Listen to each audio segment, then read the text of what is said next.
नमस्कार दोस्तों, आज मैं आपको बैसाख मास महात्म के 18वें अध्याय की कथा सुना रहा हूँ।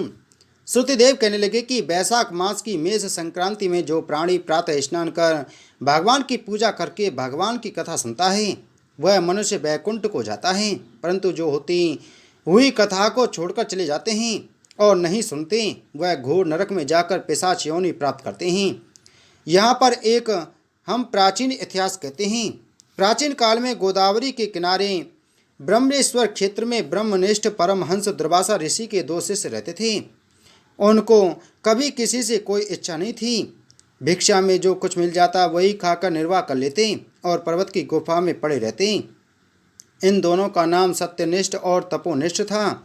इतने में सत्यनिष्ठ तो सदैव भगवान की कथा आदि सुनता, कथा सुने बिना कभी अन्न जल ग्रहण नहीं करता। जो वक्ता रोग से पीड़ित होकर अपने घर कथा कहता तो यह कुएं आदि पर स्नान करके उसके घर जाकर ही कथा सुनता। कथा समाप्त हो जाने पर अपने नित्य नियम करता।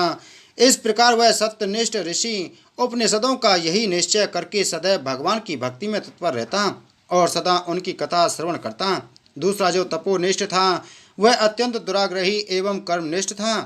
वह ना तो स्वयं कथा कहता न सुनता, अब तो होती हुई कथा को छोड़कर चला जाता कि कहीं तप में विघ्न न पड़ जाए।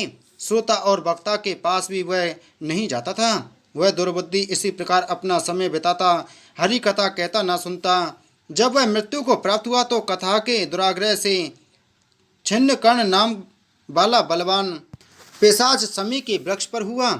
वह अपने किए कर्मों का विचार करता हुआ भूख प्यास से दुखी होकर इधर उधर भटकता फिरता था। कदाचित वहाँ सत्यनिष्ठ भ्रमण करता हुआ उस मठी नसीपुर में आ गया। मार्ग में दुख से पीड़ित छिन्न कर्ण नामक पिशाच को देखकर वह भूख से आतुर बुरी तरह से रो रहा था। उसको देखकर सत्यनिष्ठ कहने लगा कि तुम कौन हो और तुम्हारी यह दशा कैसे हुई?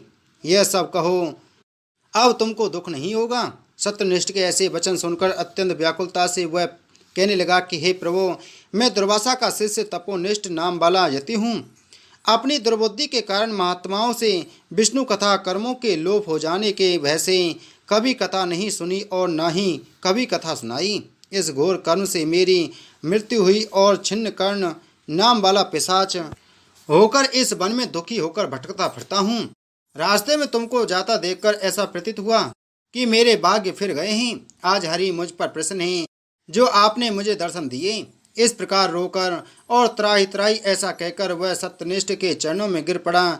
सत्यनिष्ठ को उस पर बड़ी दया आई। उसने अपने दोनों हाथों से उसको उठा लिया और कथा के क्षणभर सुनने का फल उसको दे दिया, जिससे उसके सब पाप नष्ट हो गए।